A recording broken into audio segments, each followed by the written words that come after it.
Hello, sons and daughters of my mothers. When I started this podcast, I mentioned that it was going to be a space for important conversations like this.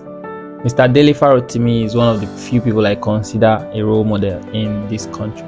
We don't have plenty of those around, especially among the intellectual elite. In Nigeria, the intellectual elite are either too scared to be anything other than observers and verbose commentators. That's people that speak big English for nothing.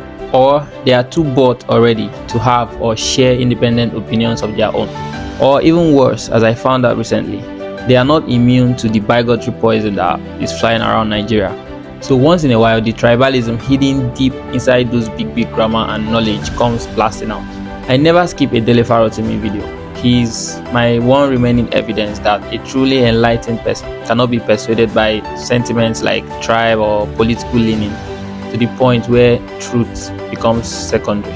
He stands for something, even though that something may not really be profitable in the Nigeria that we have now. In fact, in Nigeria right now, if you spend too much time being preoccupied with Nigeria or the Nigerian question, people see you as someone that has so much time on their hands. People can even laugh at you, especially when you get into trouble. That's just the level of passive hopelessness that we all share in as Nigerians. And that's why I have more respect for people like Mr. Dele and a few others like him. If this was a country that celebrates real merit and substance, it would be much more. But because in Nigeria, it's a case of if peacocks were in charge in the animal kingdom, just strutting around with their colorful feathers, making decisions with their very small brain, instead of maybe the eagles with their bigger brains and clearer visions making these decisions. Instead, the eagles are now made the outcasts, something like that. So as of now, in Nigeria, in terms of leadership, joke's on you for being a person of integrity or truth or quality. It's hard not to side or agree with anyone who says the judiciary is corrupt, especially someone from the inside, right? Like this same judiciary, this one, this very one, this one. I feel like the anger against him is kind of anger that people have against you, not because they are innocent, but because you found them out. Like, why would you?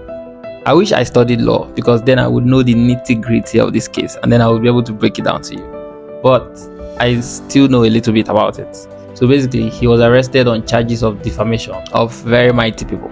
The case is still ongoing, so we don't know yet if he defamed people in his new book or if he just made statements of fact. But one thing we can all agree on is no one is shocked to hear that the judiciary is corrupt, right? Right now, I'm trying to lay my hands on the book so I can see for myself.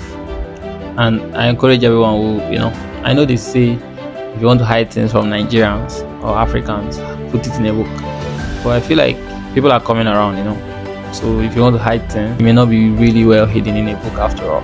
I made this video as a little acknowledgement of someone I highly regard and respect. And if he has a book out there, I'm thinking we should all read it. What do you think, sons and daughters of my mothers?